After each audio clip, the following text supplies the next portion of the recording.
আসসালামু আলাইকুম। আজকে আমাদের ক্লাস ষষ্ঠ শ্রেণীর প্রথম অধ্যায়ের অনুশীলনী ১.২।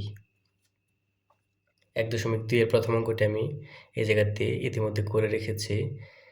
প্রশ্নটি ছিল ৩০ থেকে ৭০ এর মধ্যকার সকল মৌলিক সংখ্যাগুলো লেখো। আমি এই জায়গাতে ইতিমধ্যে লিখে রেখেছি এবং এই সংখ্যাগুলো কেন মৌলিক সংখ্যা তার ব্যাখ্যা এখন আমি এই জায়গাতে দিব।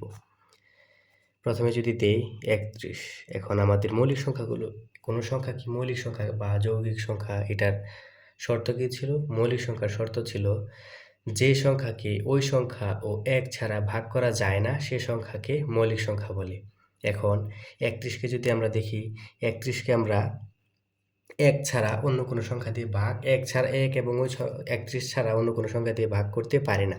কেননা দুই দ্বারা নিঃশেষে বিভাজ্য শর্ত ছিল একক স্থানীয় মানটি জোড় অথবা শূন্য হবে, কিন্তু এই জায়গাতে সংখ্যাটা বিজোড়, সুতরাং এই সংখ্যাটা ২ দিয়ে ভাগ গেল না।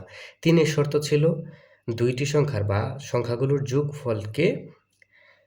যোগফল যদি ৩ দ্বারা বিভাজ্য হয় তাহলে সে সংখ্যাটি ৩ দ্বারা বিভাজ্য, কিন্তু এখানে যদি সংখ্যাগুলোর যোগফল হয় ৪, ৪ ৩ দ্বারা বিভাজ্য নয়। এবং ৪ এর শর্ত ছিল একক এবং দশক স্থানীয় মানটি যদি ৪ দ্বারা বিভাজ্য হয় তাহলে সেটি ৪ দ্বারা বিভাজ্য, সুতরাং সেটি ৪ দ্বারা বিভাজ্য হলো না। ৫ দ্বারা শর্ত কি ছিল? ৫ দ্বারা শর্ত ছিল একক স্থানীয় মানটি হয় ০ অথবা ৫ হবে, কিন্তু এই জায়গাতে একক স্থানীয় অঙ্কটি হচ্ছে ১, সুতরাং এটি ৫ দ্বারাও বিভাজ্য না। ৬ এর শর্ত কি ছিল?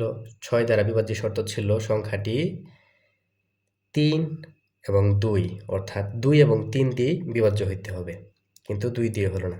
একইভাবে সংখ্যাটি কোনো কিছু দিয়ে নিঃশেষে বিভাজ্য নয় বা ভাগ যায় না, সুতরাং ৩১ একটি মৌলিক সংখ্যা। একইভাবে ৩৭ ২ এর শর্ত মানে না, ৩ এর শর্ত মানে না, ৪ এর শর্ত মানে না, ৫ এর শর্ত মানে না, ৭ এর শর্ত মানে না, ৬ এর শর্ত মানে না, সুতরাং এটি একটি মৌলিক সংখ্যা।